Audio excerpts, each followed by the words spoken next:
Welcome to Floor is Yours, second episode of the season. We have a full roster tonight. Two guests. Me and Timmy are here. Again, as always, we are joined by two regulars on five on the floor, Five Reasons Sports. We have Naveen here coming to us all the way across the world, our worldwide correspondent here. He said it's 9 a.m.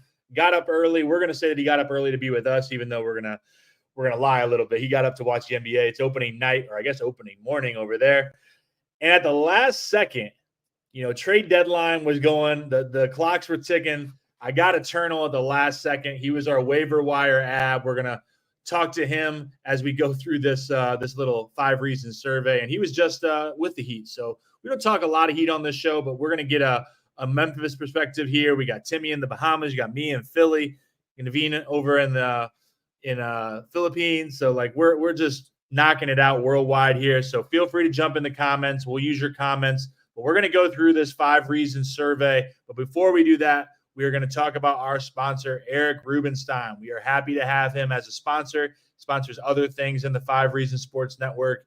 And we're going to have Ethan talk to you about why you should support Eric Rubenstein if you need help if you're injured. Floor is Yours is sponsored every single week by our friend Eric Rubenstein. You can find him at ericrubenstein.com or Attorney Rubenstein on Instagram.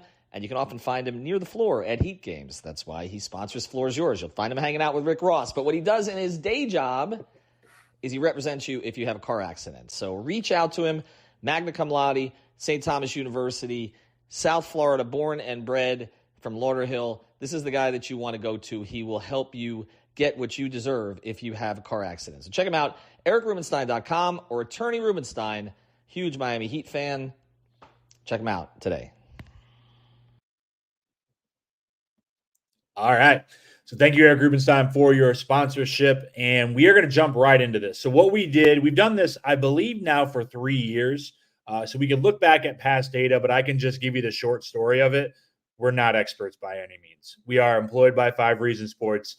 And we are going to give you our best predictions, but we can just tell you from past performance, sometimes they are the worst predictions. And we're going to jump right into the Eastern Conference. I have the results up there in a little fancy Google sheet. Hopefully for those of you that are watching, you can see that fairly okay, but we'll walk through that. We're not going to go detail by detail, but we're going to look first here. And I'm going to let Eternal tee off because I am just going to zoom in here. We had 13 different people respond to the survey. Everyone besides Eternal. He is out his mind. Everyone besides Eternal went with the Boston Celtics. I teased this earlier in our Discord. Make sure you join the Discord if you're not there, by the way. $2.99 a month. You can have this discussion with us. Eternal, you did not pick the Boston Celtics, who are absolutely demolishing the Knicks right now to win the East. You picked the Indiana Pacers. Tell us why. Well, first off, Sean, thank you for having me. This is my first time being on Floor is Yours. You guys do great work. Second, I thought you would have saved mine for last, considering it was so bold and different. But we jump right into it here, man. We don't wait.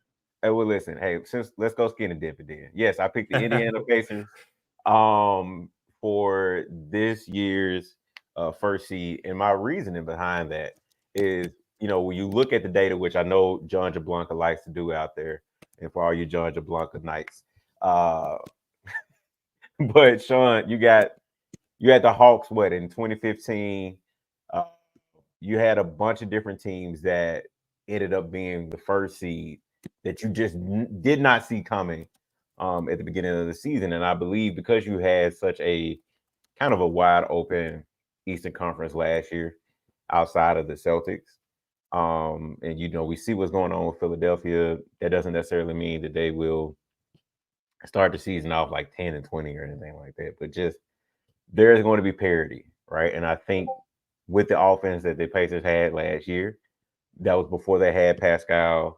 They lost Benny. They got Benny back. Pascal had a full off season with them, had a full training camp with them. I do think that they have the makeup. They got TJ locked up. I think they got the makeup to have a really good regular season, right? Because what we're talking about is a regular season. And so we know that teams can get hot and really have, very strong regular seasons. Don't necessarily mean I have them in the Eastern Conference Finals again.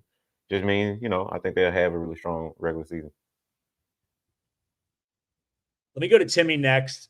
Timmy, feel free if you want to push back on this. I mean, I think the consensus is, and I think Eternal will say this, Boston is odds-on favorite that they're going to be the number 1 seed.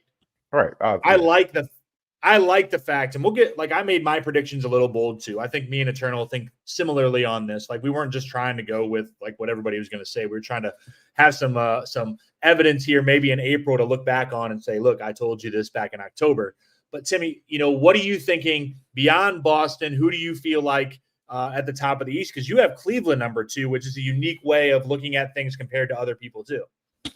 Yeah, the last time Kenny Atkinson, I can't remember his name, at the team, like, I love what he does on offense. So you pair him with a Spider who I feel like takes it up a notch every year. She has had that injury last year.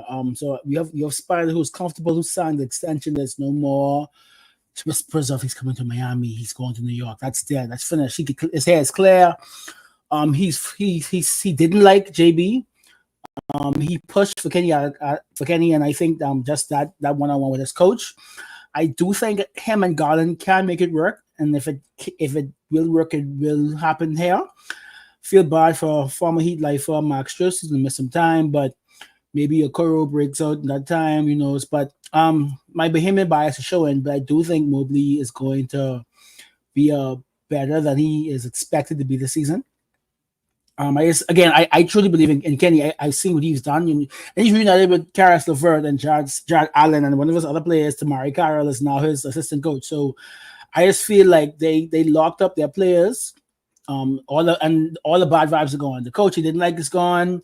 The contracts are signed. I just think that, other than the Celtics, if I'm not mistaken, they are bringing back the most members of their team. I'm almost sure, unless maybe like a Pacers and I guess the Bucks. But the Bucks were off and on.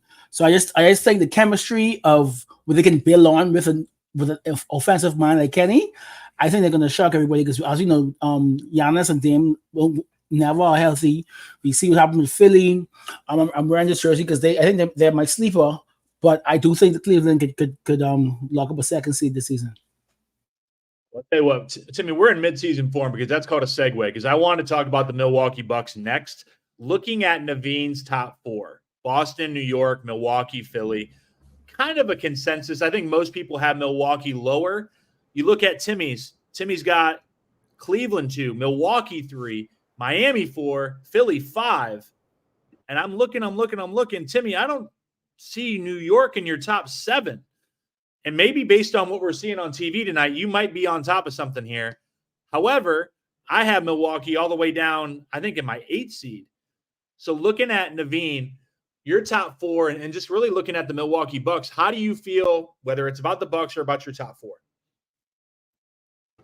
Yeah, well, when it comes to the Bucks, I think the last few seasons, as long as Giannis plays somewhere in the area of 60 to 70 games, they've kind of been a top seed in the Eastern Conference. Even last season when they had some injury issues, they had the coaching change in the middle of the season, they were still the 3rd seed, and most likely they would have probably advanced to the conference semifinals, maybe even the conference finals, had Giannis not gone down right before the postseason. I think with Giannis coming back, presumably healthy, I think with Dame having one season now down in Milwaukee to get adjusted to his new surroundings, and the Bucks loading up a little bit on their bench, I feel that Milwaukee is on pace for another rather successful regular season. For all of the failures Doc Rivers has had in the postseason and his shortcomings, typically his teams at least seem to do well in the regular season, having home court in the first round, as long as he has guys who are talented or up there in the NBA hierarchy. Now, I did make these predictions too before it was announced that Chris Middleton would miss some time, but I think adding someone like Gary Trent or Taurean Prince kind of maybe makes up for the shooting you would miss with Middleton going out. But overall, I just think that as long as you have someone like Giannis averaging 30 points a game on 60% field goal shooting, and you have someone like Dame who can give you another 27, 28 a game, you're going to win a lot of regular season games, especially in an Eastern Conference this year, where when you look at the bottom third of the standings, these are teams that aren't going to make the play-in. These are teams probably going to be in the Cooper Flag sweepstakes. So I think Milwaukee's going to win quite a few games. Yeah, I agree with you about the Doc Rivers comment because he has a proven track record in the regular season. Now, as you said, when he gets to the playoffs, it's going to be a different story. But right here, we're looking at the standings. The Milwaukee Bucks are probably one of the most divisive teams. If you're looking at the survey of the panelists of who, some people have them second, some people have them eighth. Miami, same thing. Eternal has them as high as third. You have other people. I'm looking. I don't want to call him out by name, but Matt Hannafin, I don't see Miami in his top 7. So maybe he's thinking for a big Sioux Falls season. I don't know what exactly is going on there. Major Passons, I don't know if you're in the audience right now, if you want to have accountability for your partner in crime on the force, but yeah, he's got him as an 8 seed. So I guess Mateo's got him as an 8 seed too. So aggregated. Hey, look, don't want to call anybody out here, but all right, well, let's see here. But look, we know that after Boston, and I think even now with the injuries in Philadelphia, tomorrow night, Joel Embiid is not playing for who knows what reason. There's no injury. They're just maintaining him because of who knows. Paul George had that injury, obviously. They play the Bucks tomorrow night here in Philadelphia. I don't like the vibes there. If you're looking at the Knicks game right now that's going on as we record, they're getting their ass kicked by the Boston Celtics. Milwaukee, who knows what's going to happen with them? Orlando, as Timmy said, who knows what's going to happen with them? Miami, Cleveland, like all these teams in the mix. Indiana, as Eternal obviously has very high. All these teams are in the mix. It's going to be injuries. It's going to be who can get on a hot streak, who can avoid the long losing streak. I just think there's a lot of opportunity. We don't really make this Heat-centric, but I think if we were talking about this from the Heat perspective, there are a lot of opportunities if you can stay healthy, if you can get hot at the right time to just find yourself somewhere in that mix. As much as we look poorly on last year from the Heat's perspective, remember that going into those last 2 weeks, they had a chance to be a top 4 seed. They shit the bed, and it didn't work out for them. And obviously we know how the season ended, but they were there with a couple weeks left, even considering all the injuries and things that happened. Let's look out west. Very competitive again. A lot of Oklahoma City at the top. Adele has Denver. Eternal has Denver. Ethan and Timmy have Minnesota. So there is a mix again up at the top. Let's go back to Eternal this time. Not specifically about your number 1 pick, but just looking at the top half of the West, you have Denver, Memphis, Minnesota, and Oklahoma City. How are you thinking the West is going to shake out?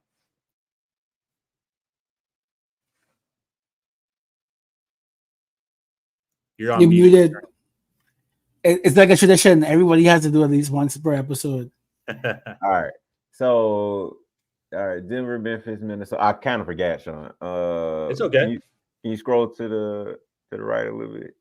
Yeah, you got Denver, Memphis, Minnesota, Oklahoma City, Phoenix, Dallas, New Orleans, and Sacramento as your top 8. All right. So that means you guys notice a team that's missing. The Lakers. Yeah, well. in the top 8. I don't disagree with that too much. Yeah, I think Memphis returns to form. I think even if they don't trade Marcus Smart, I was actually having a conversation with somebody else that watches Memphis a lot. Adam Pike, he's like the Grizzlies version of John Jablanca, and Brady does really good breakdown. So little soft plug there for him. But let's just clarify, that was a compliment, right? That was a compliment towards him. Okay, I'm just making sure. But I do think if Memphis returns Marcus Smart back to the bench once they get Vince Williams back, once they get Gigi back, we've seen like a little bit of improvement from Santi. I do think they can have a really good bench. And I'm also really, really intrigued and encouraged by just that pick and roll dynamic between Ja and Edie. I think having Edie and improved seasons that you saw last year from Desmond Bain and Jaren Jackson, albeit short, but I think we'll see more of a passer of Ja this season, which is one of his strongest suits.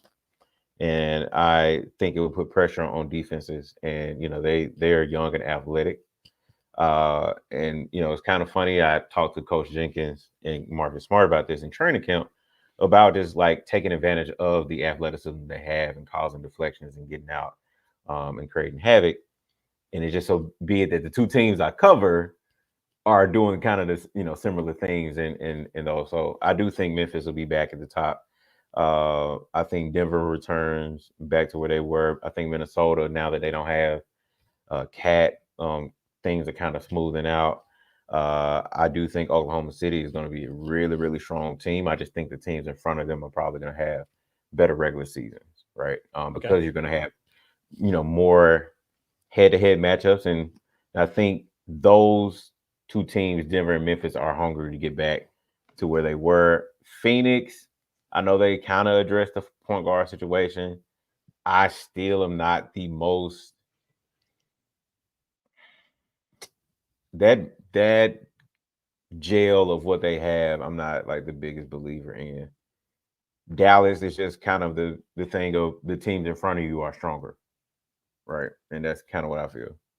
Let me swing, because you just talked about Phoenix, and I want to kind of put them as one of our topics here. And before I do that, I just wanted to let you know, I just saw a tweet from PETA. PETA just issued a warning that Cat just got targeted again on a pick and roll. Animal rights violation. They're just going after Cat. This is a sad night for him. I don't know what's going on, but he cannot move his feet. Naveen, what do you think about the Phoenix Suns? They are the divisive team, I feel like, in the West, because it didn't work last year. They don't really have the resources to improve the roster. But even without resources, they found a way to get Tyus Jones, who a lot of Heat fans like, added to their back end of their roster. But can they make those guys work? Which player not in Miami's roster do Heat fans do not like? And which player in the Heat roster do the fans actually like? That's the real question here. No, I'm just joking. Now, with the Suns, I'm high on the Suns. They nearly cracked. I think they did they have 50 wins last season, or at least they were close to cracking 50 wins last season. And that was with all the injury concerns, Book missing time, Bradley Beal being a part-time NBA player last season, and Kevin Durant also missing time, right? And that was with a coach, a defensive-minded coach last season, trying to build a defense around Yusuf Nurkic as the main rim protector. So now you bring in a coach in Mike Budenholzer, who, like Doc Rivers, but to a higher degree, has consistent success in the regular season.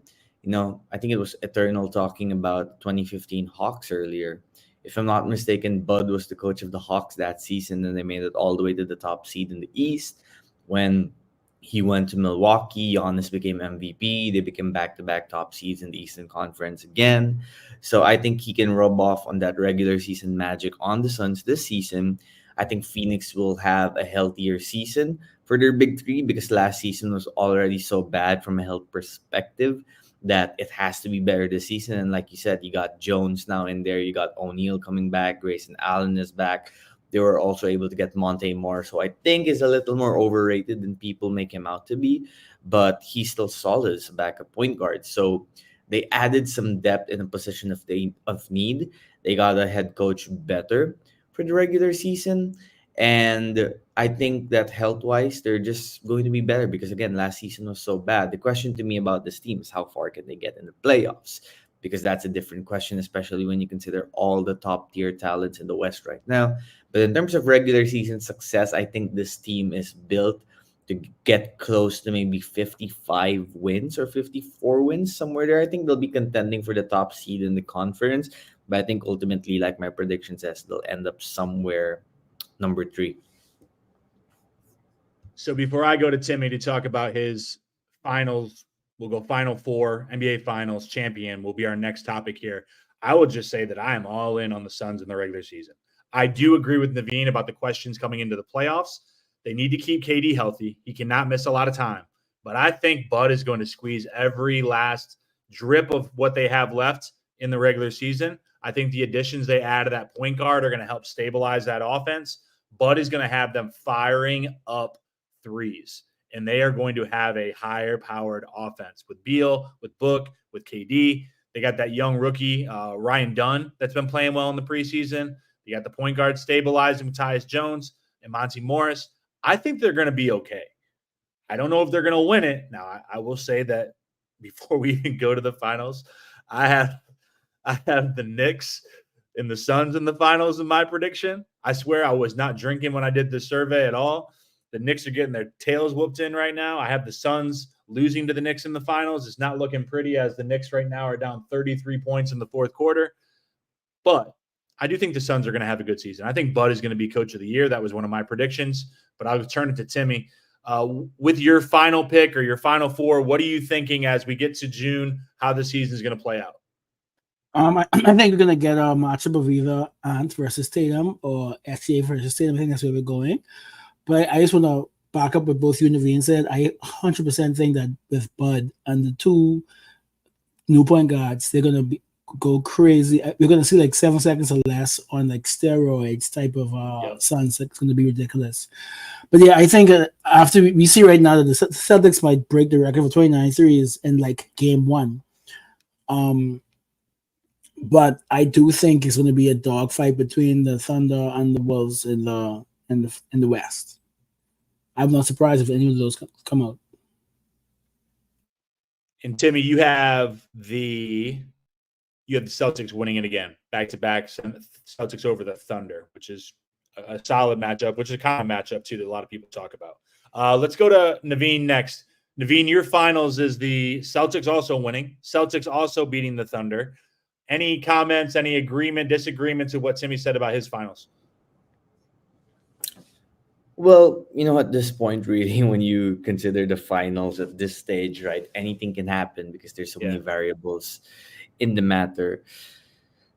Personally, I went with Boston and Oklahoma City because I just think when you consider depth and superstars on their prime and a modern offense like we're seeing in the game today against the Knicks, Boston seems to have it all. The question or the outlier for Boston here would be, can they find a way to get Porzingis healthy? Because if we have a Porzingis that's sidelined for the postseason, I don't think Boston can go back to back. I don't think Al Horford can carry that load.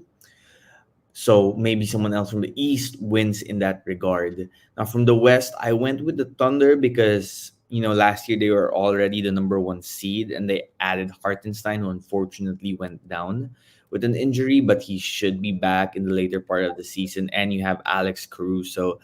So the Thunder, when you think about defensive versatility and offensive versatility, they have it both. And not to mention a superstar you can go to down the stretch of the games. I think SGA is going to have an MVP season. I am high on the Thunder in particular. I just don't think they're ready to win the championship yet. I think they're ready to win the West, but if they go head-to-head against Boston in a final setting, with Boston having more experience and with Boston kind of having the length and the size to counter OKC's wing guys, I think Boston would win that matchup. But again, the Porzingis health factor will be the biggest X factor. I'd just like to say that the Celtics will just tie the record for most threes in the game with 8 minutes to go. It'll be a long season, guys. I think it's going to be, every year now, whoever has the highest offensive rating has the best offense in history. I think that type of record is going to continually get beat, but there's got to be a certain point where you can only get up so many threes and make so many threes in a game, but that's unreal. Speaking of making history, now Greg Sylvander has the Miami Heat winning the national champion, or winning the national champion, the championship over the Dallas Mavericks. That's on brand. Like when Greg Sylvander fills out the Google form, everyone else has 30 options on that drop down box. Greg's Google has like the AI intelligence of Gemini is like, no, there's no other option, Greg. You just choose Miami Heat. But Eternal, this guy picked the Miami Heat over the Memphis Grizzlies. We don't even have to ask why. This is the most self-serving don't do that. Don't do that. Don't do that. Listen, we know who you are. We know. If this happens, we need to get you like a motor coach from 5 Reasons Sports and have you drive back and forth between the games and do like a video blog or something. Like this is the most eternal finals in history. But I'm gonna let you talk about it, why you picked it. I see John Moran as your MVP pick. I mean, what is going on here? Eternal, tell us what's going on. I'll start with the MVP. It's been very shocking to me, not really considering the field that we work in, how underrated Ja has been. in certain rankings and things of that nature. Ja, when on the court, has looked very bit of Ja, like every bit of Ja. His game has improved rather than taking steps back. So, and he's a really, really good playoff performer. I think him and Zach Edey are very tied together because he is a dynamic point guard. And I think Edey does a great job of setting screens and kind of presenting himself open. He's a big body. And Josh is a really great passer. So I just think those two things are kind of easy for the both of them because they make each other's lives easier. Now going back to the finals, all right. Going back to the finals. I know this is very hard for many of you to watch, right? To really take note of. I am very unbiased in my pick here. I do think because I and I will explain this to not be like Alex, right? Taking a long time. I do think there are a lot of things that go into sports, right? Take, for instance, tonight. Yes, the Boston Celtics are a very good offensive team. They just broke the record with 8 minutes to go. I think they are riding high off of winning a championship. And I do think that morale plays a really big part. Momentum plays a really big part in sports, right? It's not just about the pieces that you have, but how those pieces gel. And I do think, going back to my original point, that Miami, especially being around them, I think I made this pick before I even got to, be around them on Friday.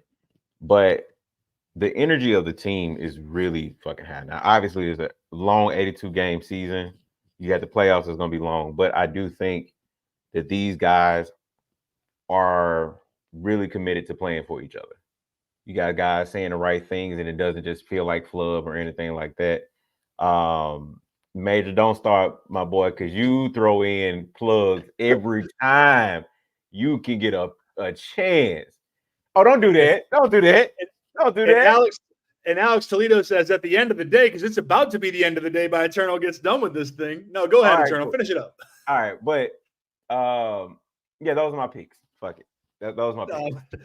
Listen, I'm gonna defend Eternal on this, though. I agree with what you're saying. The vibes around a team, and you can use it the other way too, right? There's plenty of times when you hear from Ethan or Alex or Brady that are around the team often. When it stinks, and you can tell that things are not going to turn around.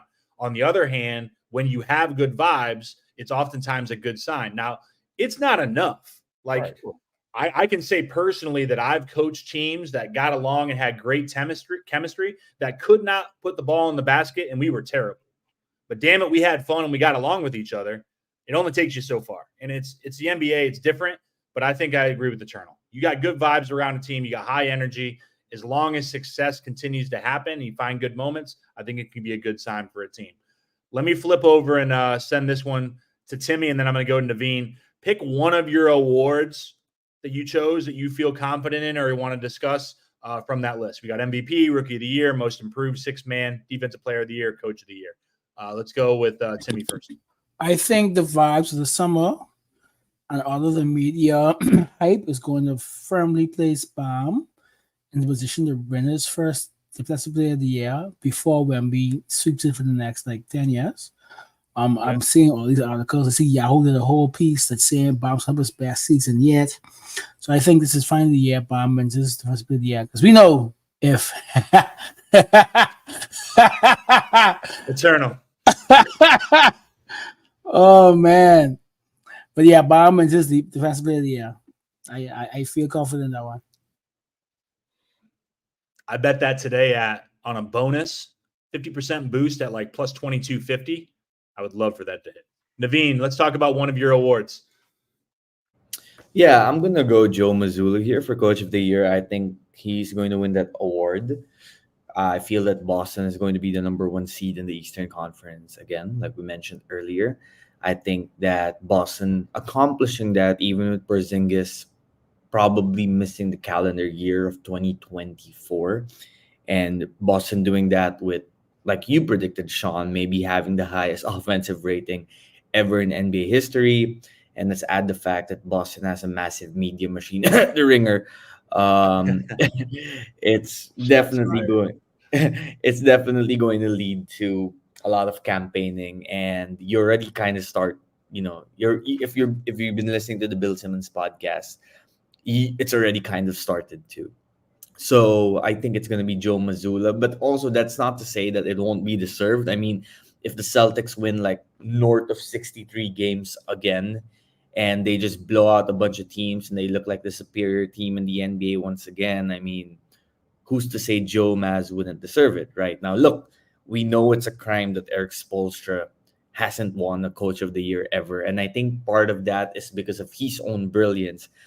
Sometimes the Coach of the Year award can be, okay, which team surprised everyone the most? Let's reward them by giving the Coach of the Year. Sometimes it's, okay, this coach hasn't won the award forever, so let's give the guy the award, which should be Spo technically, but again, like I said, because of his own brilliance and how he continues to up the standard of what elite coaching is, he might never win that award.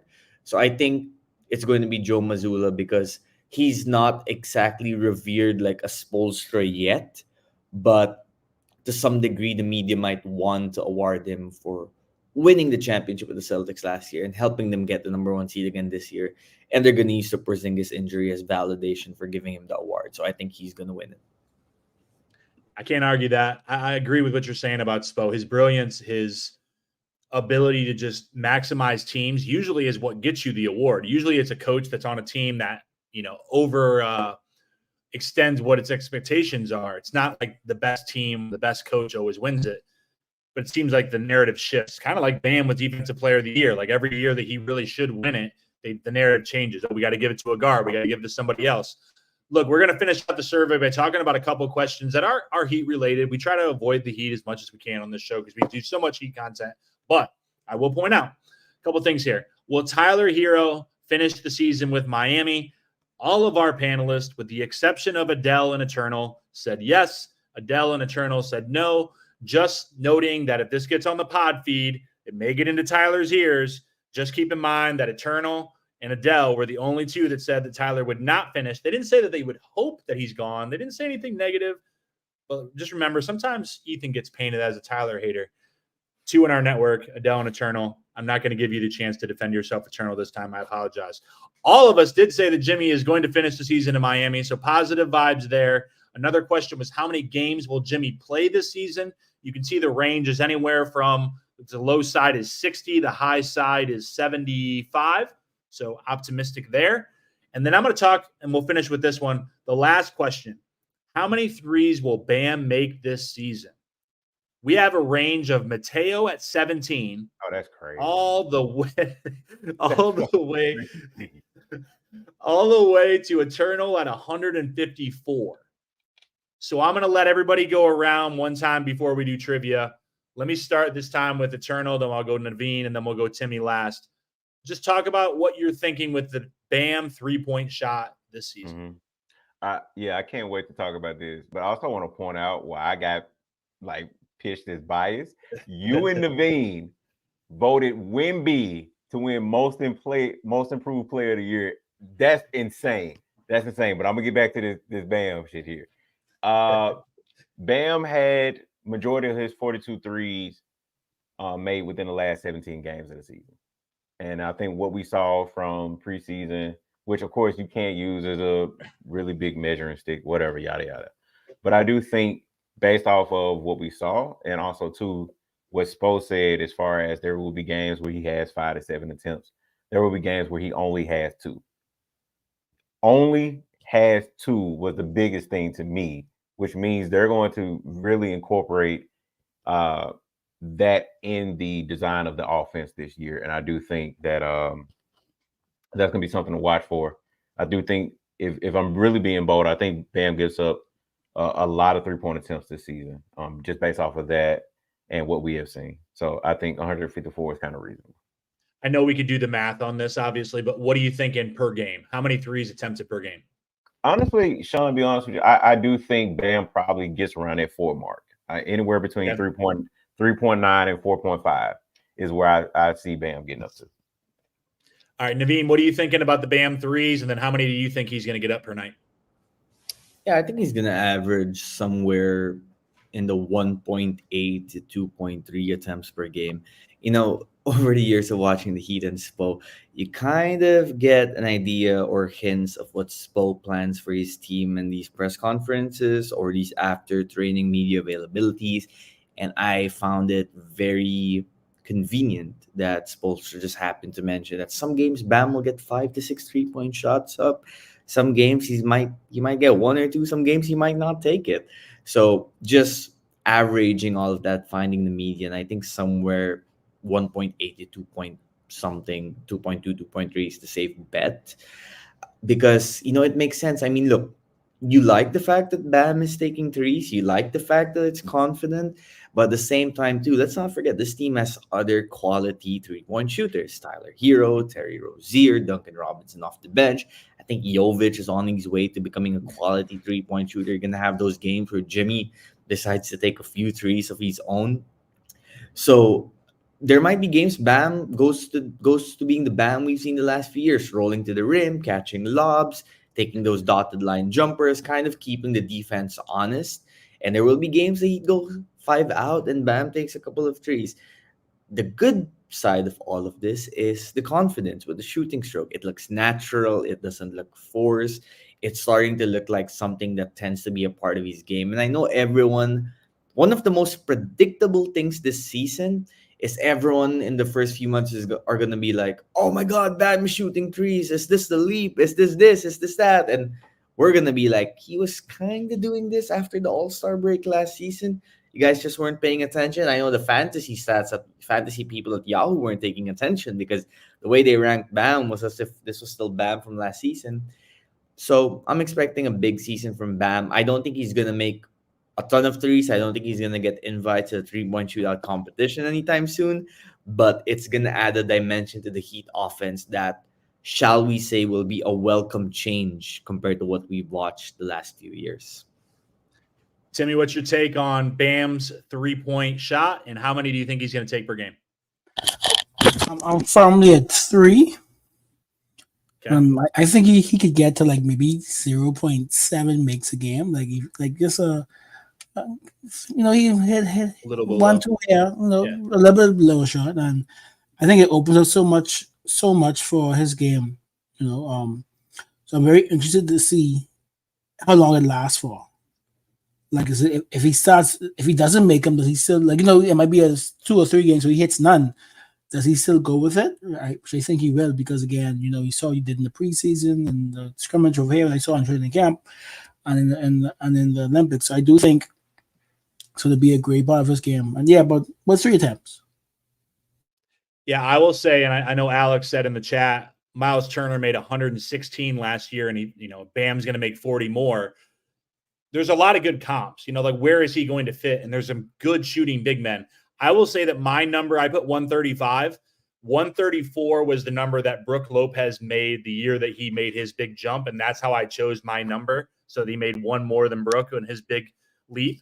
I will say also tomorrow, use the code 5 on Prize Picks. Bam Adebayo over a half a 3-point made. All he has to do is make one tomorrow. I think it's a lock. I'm you look begging elsewhere. You look elsewhere. It's about minus 120 other places for him to make one. I got it at 2 made threes at 7-1, and I have 3 made threes at 18-1. You bet $100, you make $1,800, $1,900 technically. Like, he makes some threes tomorrow. Orlando's a good team, but I think that he's going to get them up. I do agree with Timmy, though. My question is going to be when he starts missing, because he's not going to make 60% of his threes. He's not going to make 40%. Right. Is he going to stick with it, or is he going to say, all right, this isn't working? And the same question can be asked for his teammates and the coaching staff. Do they believe in it enough to ride him through a cold spell for 3 games where he can't put the ball in the basket? That's the question I think we're going to find out tomorrow. Obviously, make sure you tune into our coverage tomorrow. We'll be having a lot of coverage around the Orlando Magic game, pregame, postgame, playback will be going on, all that stuff. We're going to close it out like we have done so far with our trivia question. So we have, I will show, let me get it up here on the screen. We're going to do 2010s again to keep it simple. All right. So what we do, we spin the wheel, we come up with a year, we come up with a team, And between the three of you guys, you were going rapid fire. Last week, I was very relaxed about the shot clock. This week, I got to be a little bit more of a stickler, partially because I have to go to setting the edge right after this. But we can't be just sitting here doing ums and trying to think. You're trying to guess the opening night roster of the team that we select based on the wheel. All right, so I'm going to spin the wheel. So we are looking for the 2016, 2017,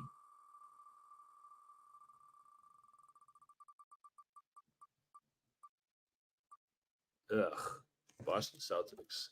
All right, start thinking while I get this coming up here. All right. I'm going to start with our guest, Naveen. I'll go Naveen, Eternal, and Timmy. So we're going to go rapid fire. I'll give you about 10 seconds each. I have the answers in front of me. If you're in the chat and you want to chime in, please feel free to do so. Opening night, Boston Celtics. Give me 1 second to pull this up. I'll give you a little bit of information. They did play against the Brooklyn Nets on October 26th. The Celtics won 122-117 in that matchup. And Naveen, I'll start with you. We're looking for the Celtics roster. Avery Bradley, Jaylen Brown. Hey, you're an overachiever. We just need one answer, man. It's my bad. Just one. Avery Bradley was one of their. Avery Bradley was a starting guard. I'm going to give you that one. Okay, so that's what I'll take then. I'll take Avery Bradley. Okay. My bad. Eternal. I'm going to say I don't think he was drafted at the time, but I think Chris Humphries. Chris Humphries is a good guess, but he was not on the Boston Celtics at that point. Timmy, one strike for Eternal. I believe the trade didn't happen yet, so Isaiah Thomas. Isaiah Thomas is the other guard in that backcourt. Well, back to Naveen. You got anybody else? Jaylen Brown. Jaylen Brown is off the bench, played 19 minutes in that game. Eternal. It sucks. There are at least four former Heat players on this roster that we have not named yet. And we're talking about just the roster? Anywhere on the roster, not just starters. All right, cool. Terry Rozier. Along with the crowd, Terry Rozier was one of them. He was off the bench, kind of their sixth man, played 27 minutes. Let's go one more time through with Timmy, and then we'll go one more round. Timmy, what do you got? Horford. Al Horford, of course, was there. This is 5 years ago, so he was only 38 years old. He played 27 minutes in the starting lineup. So we got 3 of the 5 starters. One more round. Naveen, you got anybody else? Heat legend Gerald Green. Gerald Green did play 14 minutes in that game, was a -9, so kind of struggled a little bit there. Eternal. There's 2 starters left On that team. Yep. Jeez, one of them played for the Heat. Heat legend. No, I don't think he did. Yes, he did. Marcus Morris. Oh, Markieff. Is it? Not Markieff Morris. It was. I said Marcus. Well, neither one of them are on the roster, but that's a good guess. So that's 2. All right. Jay Crowder was who I was looking for. Timmy, let's see if you can get either the last starter, because it's a weird name, or anyone else on the roster.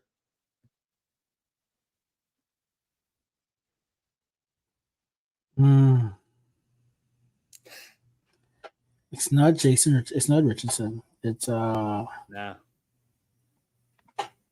Carter was my safety, and I don't know now. I don't know. All right, so here's the starting lineup. We got Avery Bradley, Isaiah Thomas, Jay Crowder, Al Horford. The missing one was Amir Johnson. Strange starter there. Terry Rozier, Jaylen Brown off the bench, Jonas Jerebko, Tyler Zeller, Gerald Green. We got Demetrius Jackson, Jordan Mickey, Heat legend, for those of you that remember the Jordan Mickey years, and then James Young, I believe, from Cincinnati. Thank you guys for tuning in. Thank you, Naveen. Thank you, Timmy. Thank you, Eternal. Thank you, everybody, for coming in here. We had over 800 people live. We do this every week. usually in the middle of the week on Wednesdays. Heat openers tomorrow night, so we bumped it to Tuesday. If you're looking for more content in between the Celtics game and the Lakers game that's about to kick off, we have Setting the Edge starting just shortly on the 5 Reasons YouTube channel. Make sure you check us out. And thank you again to Eric Rubenstein for your sponsorship of 5 on the Floor. Floor is yours. Everything you do for us. Thank you, guys.